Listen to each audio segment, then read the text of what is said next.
అమరావతి రాజధాని అనే పేరుతో తెలుగుదేశం పాలకులు మరో ప్రహసనానికి తెరతీశారా అంటే నిన్న అంటే సెప్టెంబర్ 16వ తేదీ సోమవారం నాడు రాష్ట్ర పురపాలక శాఖ మంత్రి పొంగులేటి నారాయణ గారు చేసిన ప్రకటన చూస్తే ఈ ప్రహసనం నిజమే అనిపిస్తోంది. అంతేకాదు నారాయణ గారు తెలుసో తెలియకో కొన్ని వాస్తవాలను అక్కడ వెల్లడించారు. అదేమిటంటే ప్రపంచ బ్యాంకు అమరావతికి రుణాన్ని ఇవ్వటానికి నిరాకరించింది అని చెప్పి ఆయన అంగీకరించారు. అయితే అందుకు కారణాలు చెప్పలేదు.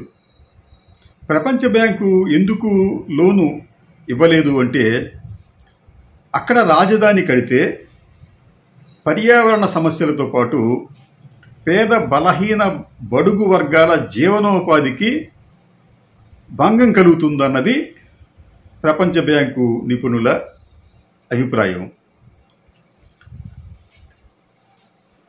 ఆనాడు చంద్రబాబు నాయుడు గారి ప్రభుత్వం ప్రపంచ బ్యాంకును రుణం కోసం అభ్యర్థిస్తే 2 సభ్యులున్న ప్రపంచ బ్యాంకు కన్సల్టేటివ్ టీం అమరావతి ప్రాంతమంతా తిరిగి వివిధ వర్గాల వారితో మాట్లాడింది. నేనే స్వయంగా ఆ టీంను కూడా కలుసుకున్నాను, నా అభిప్రాయం తెలియజేశాను. ఆ తర్వాత వారు న్యూయార్క్ వెళ్ళి అమరావతికి ప్రతికూలమైన నివేదికను సమర్పించారు. ఆనాడు ప్రభుత్వం అధికారంలో ఉన్న వైసీపీ ప్రభుత్వం కూడా అమరావతి మీద ఆసక్తి లేకపోవడంతో ప్రపంచ బ్యాంకు రుణం మీద మీరు ఇస్తే లేకపోతే లేదు అన్నట్టుగా భావించారు వారు కూడా. ఇది ఒక వాస్తవం. మళ్ళీ చంద్రబాబు నాయుడు గారి ప్రస్తుత ప్రభుత్వం ప్రపంచ బ్యాంకు నుంచి ఒక 15,000 కోట్ల రూపాయల రుణం కోసం ప్రయత్నిస్తున్నామని చెప్పి చెప్పడం విడ్డూరంగా ఉంది. గతంలో అమరావతికి రుణాన్ని ఇవ్వము అని చెప్పిన ప్రపంచ బ్యాంకు మరోసారి వెళితే ఇస్తుందా అంటే ఖచ్చితంగా ఇచ్చే అవకాశం లేదు. ఫలితంగా ఈ ప్రభుత్వం మరో ఏజెన్సీని అంటే ఏషియా డెవలప్మెంట్ బ్యాంకునో లేదా ఇంకో దాన్నో రిక్వెస్ట్ చేయాల్సిన అవసరం వస్తుంది. ఇది ఒక ఆస్పెక్ట్. అది రెండోది, అమరావతికి వరదల ముప్పు ఉందా అంటే చంద్రబాబు నాయుడు గారు కానీ నారాయణ గారు కానీ ఎప్పుడు చెప్తారు అసలు అక్కడ వరదలు వచ్చే సమస్య లేదని చెప్పి. కానీ గత 5 సంవత్సరాల్లో అమరావతి ప్రాంతం 2 సార్లు తీవ్రమైన వరదలకు గురయ్యింది. అయినప్పటికీ కూడా ఈ రాష్ట్ర ప్రభుత్వం అక్కడ వరదలకి అవకాశం లేదని చెప్పి బుకాయిస్తుంది. అయితే నిన్న నారాయణ గారు మాట్లాడుతూ అమరావతికి వరదలు వచ్చే అవకాశం లేదని చెప్పి అంటూనే అసలు అమరావతికి వరదలు రాకుండా చేయటానికి కొండవీటి వాగు, పాలవాగు, గ్రావిటీ కెనాల్స్ ఈ 3టిని కూడా మేము విస్తరిస్తాం, ఒక రిజర్వాయర్ కూడా నిర్మిస్తాం. ఫలితంగా భవిష్యత్తులో అమరావతికి వరదలు వచ్చే ప్రమాదం ఉండదు అని చెప్పి చెప్తారు ఆయన. భవిష్యత్తులో ప్రమాదం ఉండదు, కానీ ఇప్పటి వరకు ప్రమాదంలోనే ఉంది అమరావతి ప్రాంతం. అంటే ఈ పాలకులు చేస్తున్న బుకాయింపులు భారీ మాటల్లోనే అబద్ధాలని చెప్పి తేలిపోయింది. 3వ అంశానికి వచ్చేటప్పటికీ నారాయణ గారు ఒక విషయం చెప్పారు.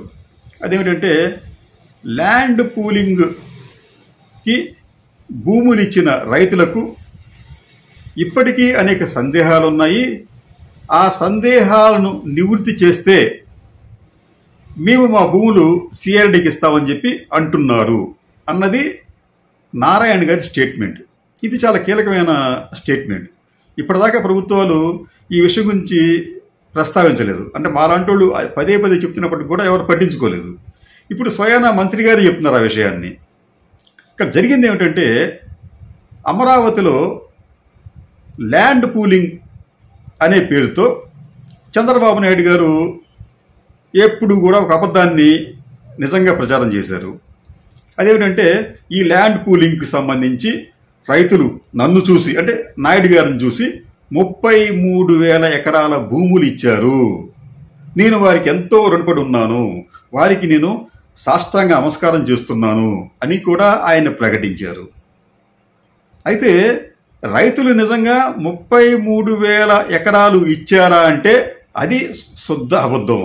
రైతులు 33,000 ఎకరాలు ఇవ్వలేదు. వారు ఇచ్చింది సుమారుగా ఒక 20 నుంచి 21,000 ఎకరాలు మాత్రమే ఇచ్చారు.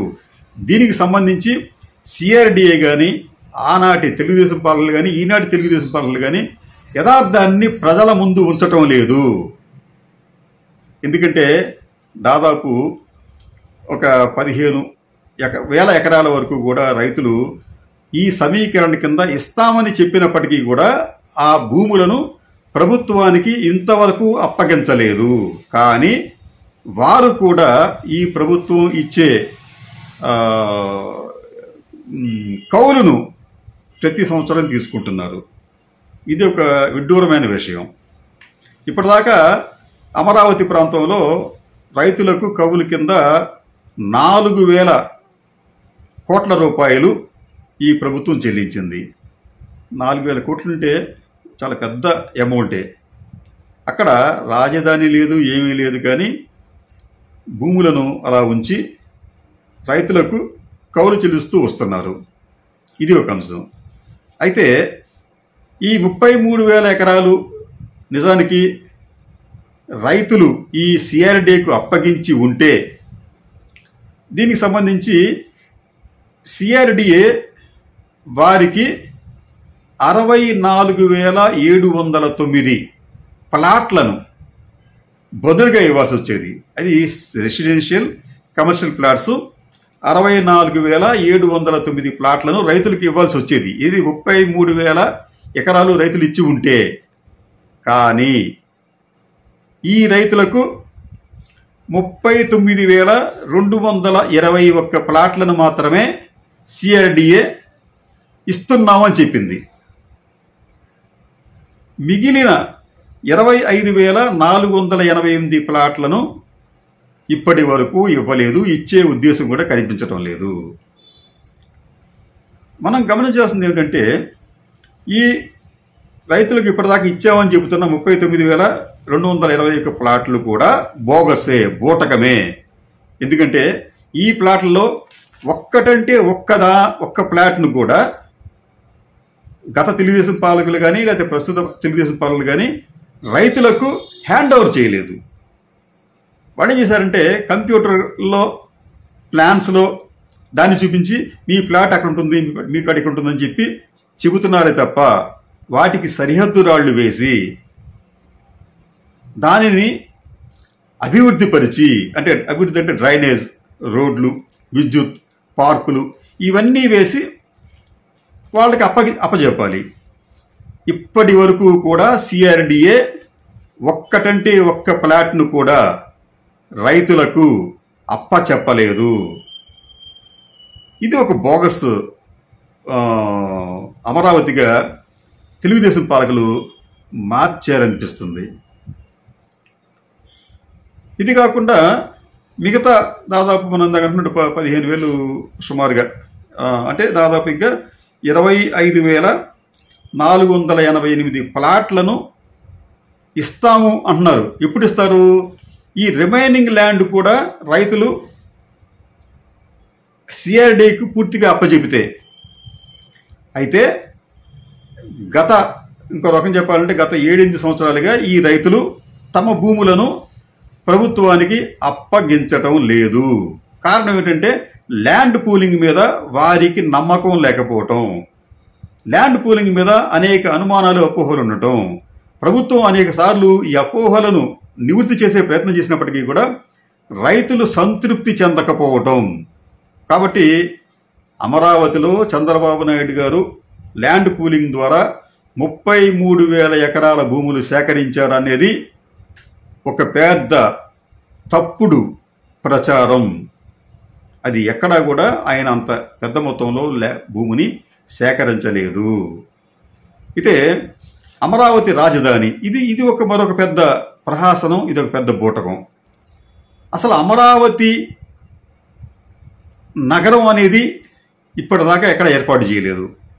అంటే ఒక రాజధాని అనే మనం పేరు పెట్టుకుంటే ఒక పట్టణానికో నగరానికో అది పరిమితం కావాలి. అది ఒక రాజధానికి కొన్ని సరిహద్దులు ఉండాలి. అంటే హైదరాబాద్కు ఉన్నట్టుగా కొన్ని సరిహద్దులు ఉండాలి. రాజధాని కొంత విస్తీర్ణం ఉండాలి.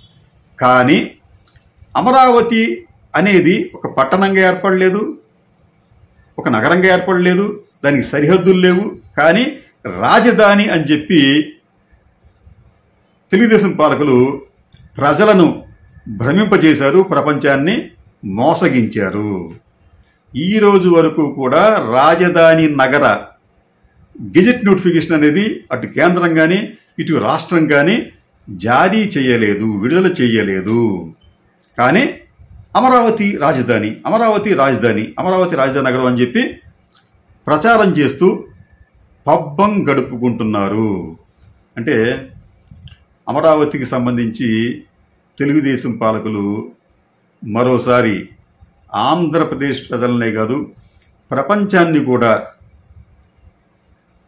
ఒక మాయాలోకంలోకి నెట్టే ప్రయత్నం చేస్తున్నారు.